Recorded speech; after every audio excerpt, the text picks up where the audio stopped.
Hello दोस्तों, आज हम लोग देखेंगे प्रोजेक्टाइल मोशन के कुछ फार्मूले जो होते हैं उसको हाईलाइट कर लेंगे बस। तो यह होता है आर बराबर यू स्क्वायर बटे साइन 2 थीटा बटे जी, और आर एम एक्स बराबर होता है यू स्क्वायर बटे जी। और यह एक हाइट का फार्मूला होता है। You square into sine square theta बटे 2 जी, और टाइम का फार्मूला होता है 2u साइन थीटा बटे जी। बस इस चैप्टर में बस इतना ही है। अगला चैप्टर है उत्तोलक में देखते हैं। तो उत्तोलक में ऑब्जेक्टिव क्वेश्चन जो है चिमटा किस प्रकार का उत्तोलक है? तो तृतीय प्रकार का उत्तोलक है। मशीन की दक्षता, किसी भी मशीन की दक्षता जो होती है 100% से कम होती है। उत्तोलक का सिद्धांत किसने दिया था? आर्किमिडीज ने दिया था। तो यह भार W और प्रयास P है। तो यांत्रिक लाभ का फार्मूला होता है W/P, भार बटे प्रयास होता है। और यह निम्नलिखित में से कौन सी श्रेणी के उत्तोलक जो हैं प्रथम श्रेणी के लीवर में आते हैं? कौन जो है प्रथम श्रेणी का उत्तोलक का उदाहरण है? प्रथम श्रेणी के उत्तोलक में जो आलम्ब होगा, बीच में होगा, तो यह प्लायर होगा। और निम्न में से कौन सा यांत्रिक लाभ सही है? यांत्रिक लाभ भार बटे आयास होता है। निम्नलिखित में से प्रथम श्रेणी के उत्तोलक जो है इसमें आएगा तराजू आएगा, क्योंकि ये ऐसे होता है। आलम्ब जो होता है बीच में होता है। इस तरह से बीच में होता है, दोनों ओर इस तरह से पलड़ा लटका रहेगा। और इसका आलम्ब जो होता है बीच में होता है। मैंने एक ट्रिक बनाई है दोस्तों। जैसे आलम्ब प्रथम श्रेणी का उत्तोलक पूछे तो इसमें 4 अंक हैं, तो यह आलम्ब बीच में। और देखिए इसमें दूसरे में 2 अक्षर, तीसरे में 3 अक्षर, बस दूसरे में 2, तीसरे में 3, और पहला वाला तो अपने आप याद हो जाएगा।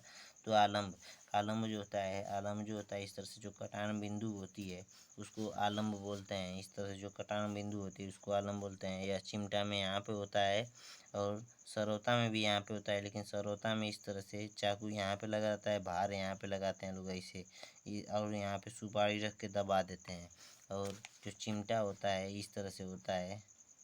यहाँ पे भार लगाते हैं दोनों तरफ से हाथ के द्वारा, और इसको दबाया जाता है, और यहाँ पे कोई वस्तु पकड़ी जाती है। और यहाँ ऐसे जो कैंची होती है, तो कैंची में जो होता है इस तरह से कैंची जो होती है यहाँ से ऐसे ऐसे दबाते हैं। तो इसका जो आलम्ब है यहाँ पे होता है, लेकिन यहाँ पे भार लगाते हैं, आयास लगाते हैं, यहाँ पे भार होता है, यहाँ पे कपड़ा लगाते हैं और काटते हैं। तो तीनों श्रेणी का उत्तोलक आप लोग याद रखेंगे कि सेकंड वाले में भार है तो 2 अक्षर है तो भार सेकंड, और 3 अक्षर है तो आयास तृतीय। यह सवाल बहुत पूछता है, इससे आप लोग याद रख सकते हैं। 6वां चैप्टर का है, जो पहला क्वेश्चन है उसको देखते हैं। इसमें कुछ टाइम लगेगा क्योंकि इसमें क्वेश्चन की संख्या लगभग 60 है। ऑनलाइन MCQ मतलब मल्टीपल जो क्वेश्चन होते हैं, जैसे ऑब्जेक्टिव क्वेश्चन जो है इसको हम लोग करेंगे। इसमें ज़्यादा क्वेश्चन है, और आप लोग चैनल को सब्सक्राइब कर लें और वीडियो को लाइक करें। तो दोस्तों, किसी पिंड का जड़त्व, पढ़ाई पर ध्यान देते हैं। किसी पिंड का जड़त्व जो होता है इसमें लिखा है उसकी चाल को बढ़ाता है, जड़त्व चाल को तो नहीं बढ़ाता है, क्योंकि जड़त्व कहता है कि आप स्थिर रहिए या चलते रहिए। उसकी चाल को कम करता है नहीं, उसकी गति की अवस्था में परिवर्तन का प्रतिरोध करता है।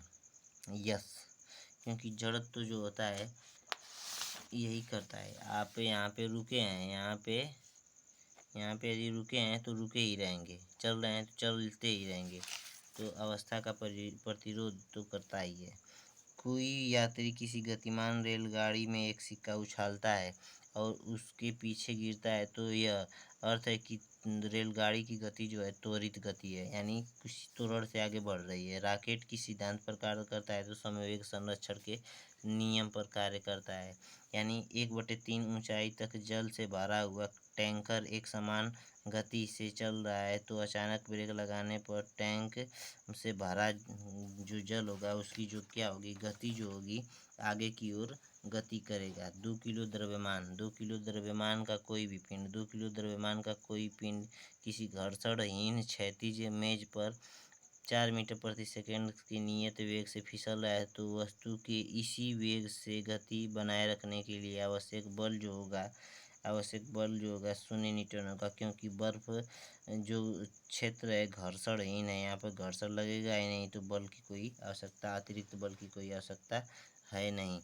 गति का पहला जो समीकरण है किसके किसके बीच संबंध दर्शाता है, गति का पहला समीकरण जो है किसके किसके बीच संबंध दर्शाता है, तो वेग और त्वरण के बीच संबंध दर्शाता है। सार्वभौमिक गुरुत्वाकर्षण नियतांक जी की खोज किसने की थी, तो इसने हेनरी कैवेंडिश ने की थी। जी की खोज जो है हेनरी कैवेंडिश ने की थी। न्यूटन द्वारा गणित के निम्नलिखित शाखाओं में से किसका आविष्कार किया गया था, तो यह गणना का आविष्कार किए थे। अगला क्वेश्चन है, गति के दूसरे समीकरण द्वारा किसके बीच संबंध को दर्शाया जाता है, तो स्थान और समय के बीच संबंध दर्शाया जाता है। निम्न में से कौन सा भौतिक विधि जो है उत्प्लावन यानी बायोएंट फोर्स का अस्तित्व में लाया था, तो उत्प्लावन बल यानी तैरने का सिद्धांत किसने दिया था, तो आर्किमिडीज ने दिया था। जब एक बंदूक की गोली चलाई जाती है तो बंदूक के पीछे हट जाती है, यानी पीछे ढकेल देती है, झटका मारती है, उसको न्यूटन के कौन सा नियम को कहते हैं, यह तीसरा नियम है, न्यूटन का तीसरा नियम है झटका मारना, यानी क्रिया प्रतिक्रिया बल का जो है समीकरण एफ किसके बराबर होता है, एफ बराबर होता है m a mass into acceleration. और किसी वेग में परिवर्तन की दर को क्या कहा जाता है, वेग में परिवर्तन की दर को त्वरण कहते हैं। पृथ्वी की सतह पर गुरुत्वाकर्षण के कारण त्वरण जो होता है यम बराबर होता है m/r²। एक समापन रेखा को पार करने के बाद एक धावक भागता है, वह गति के जड़त्व के कारण भागता है। किस कारण भागता है, तो गति के जड़त्व के कारण भागता है। अगला सवाल है, बल की परिभाषा किसके आधार पर व्यक्त की जाती है, तो बल की परिभाषा पहला नियम, सूत्र दूसरा नियम, प्रकृति तीसरा नियम।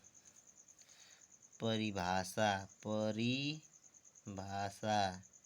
पहला नियम, सूत्र दूसरा नियम, और यह जो तीसरा है प्रकृति को दर्शाता है। तो यहाँ पे ये वाला मुझको समझ में नहीं आया है, अगला देखते हैं। इसको आप लोग देख लीजिएगा, इसको आप लोग समझ के बताइएगा कमेंट बॉक्स में। ये मुझको समझ में नहीं आ रहा है, साफ सुथरी बात है। निम्न में से किस पिंड किसी राशि का मान स्थान बदलने पर भी परिवर्तन नहीं हो रहा है, तो वह है द्रव्यमान। जब द्रव्यमान जो होता है कहीं पर भी जाए तो उसका मान बदलता नहीं है, चाहे चंद्रमा पर ही क्यों न चला जाए, मंगल ग्रह पर चल जाए, कुछ नहीं। जिसका द्रव्यमान 5 है तो 5 ही रहेगा। जब कोई स्थिर बस अचानक गतिशील होने लगती है तो बस में खड़े यात्री पीछे की ओर लुढ़कने लगते हैं, गिरने लगते हैं। निम्नलिखित में से कौन सा नियम इस स्थिति की व्याख्या करता है, न्यूटन की गति का पहला नियम ही है जड़त्व का नियम, यही है यहाँ पे लागू हो रहा है। एक साइकिल इसी त्वरण से चलयमान है, यानी पीछे के पहिए पर घर्षण बल जो है पश्चिम दिशा में लगेगा, पीछे की दिशा में लगेगा। दो पिंड के बीच जो बल है सदैव जो लगता है, दो पिंडों के बीच जो है बल सदैव समान और विपरीत दिशा में प्रयुक्त होता है। निम्न में से न्यूटन का कौन सा गति का नियम जो दीवार पर फेंका हुआ गेंद टकरा कर वापस आता है, तो दीवार टकरा कर वापस आना जो है, यहाँ पर ये दीवार है, यहाँ से फेंकी गई वस्तु यहाँ से टकरा के फिर वापस आई, तो यह जो है गति का तीसरा नियम है। कारों में ब्रेकिंग पैड जो है घर्षण के सकारात्मक प्रभाव का को दर्शाता है, घर्षण के सकारात्मक प्रभाव को दर्शाता है। यदि घर्षण न लगे तो ब्रेक नहीं लगेगी। घर्षण बल जो है, घर्षण बल द्वारा किया गया कार्य जो होता है नकारात्मक होता है, ऋणात्मक होता है। निम्नलिखित में से कौन सी भौतिक इकाई एक वस्तु की स्थिति स्थिर या एक समान गतिशील स्थिति को बदलती है या बदलने का प्रयास करती है? तो यह जो होता है बल।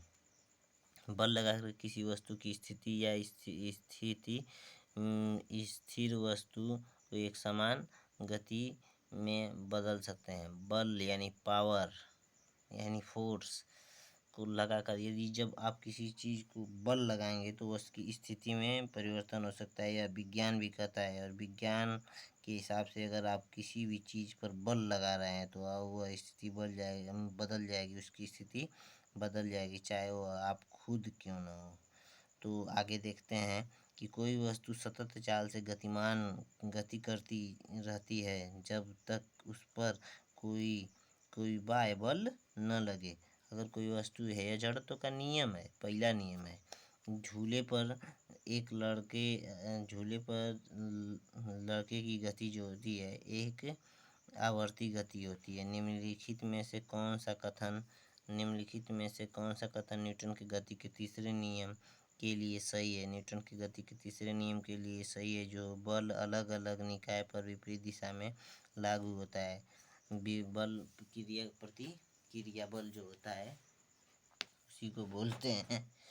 जब एक नाविक आगे की दिशा में कूदता है तो तब नाव पीछे की तरफ हट जाती है। यह भी तीसरा नियम का ही उदाहरण है। राकेट की लॉन्चिंग, यह भी तीसरा नियम है। और न्यूटन की गति के नियम को प्रदर्शित किया था 1687 में।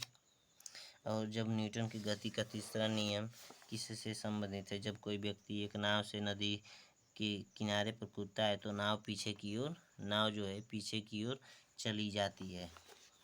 अगला देखते हैं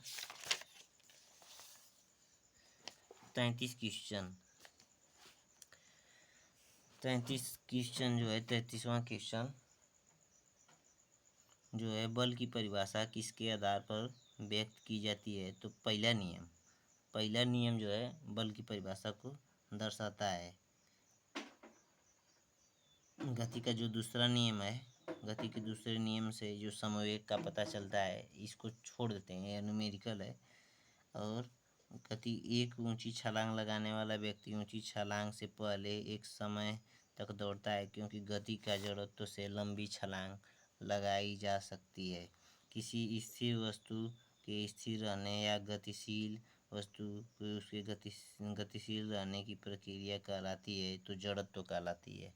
यह जो है जड़त्व कहलाती है।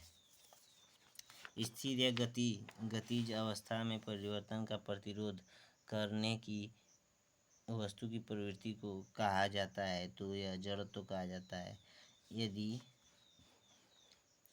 यदि यम द्रव्यमान वाली वस्तु को जमीन से h ऊंचाई तक उठाया जाता है तो इस क्रिया में बल की आवश्यकता होती है। वस्तु पर उठाए गए आवश्यक न्यूनतम बल को mg कहते हैं। mgh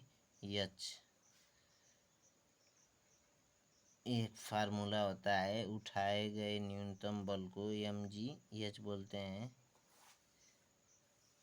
वस्तु का वजन को ही उठाएंगे।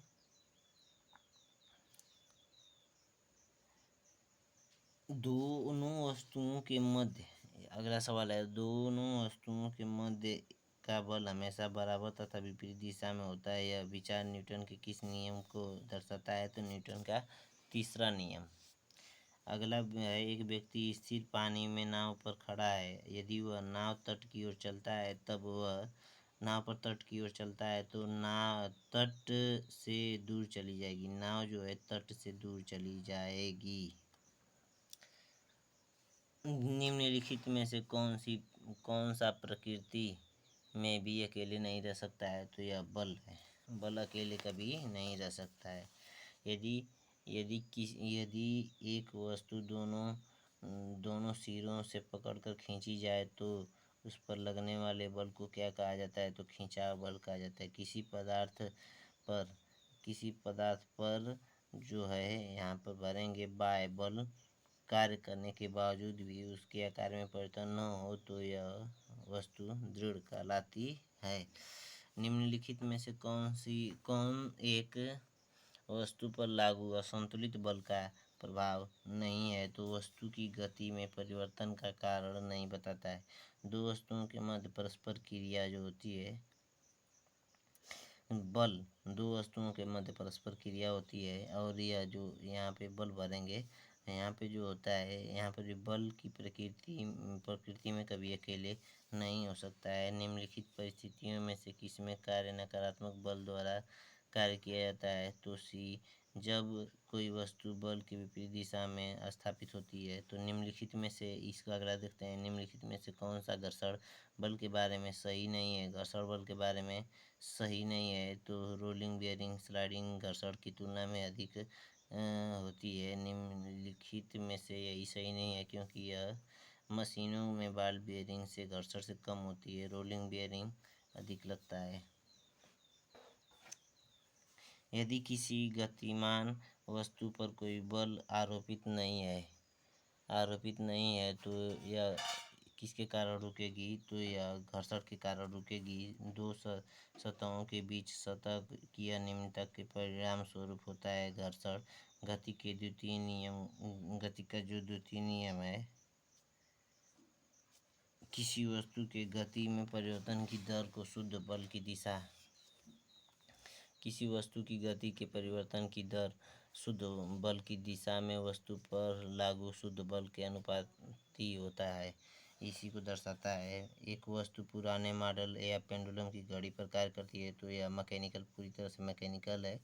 और इसमें देखते हैं कौन सा गलत है तो यही गलत है। जब एक वस्तु अचानक रुकती है तब बस में बैठे यात्री पीछे की ओर नहीं झुकेंगे, आगे की ओर झुकेंगे अचानक रुकने पर।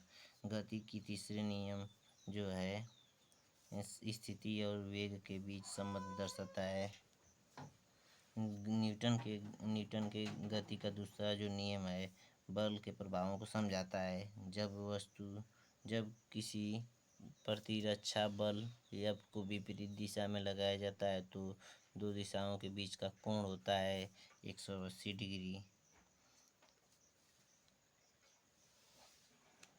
और दो कण जिनका आवेश Q और Q2 है एक दूसरे से दूरी पर रखे हैं, इनके बीच बल F है। यदि इनके बीच की दूरी 1/5 कम कर दी जाए तो दोनों के बीच बल होगा 25 गुना हो जाएगा कम करने पर।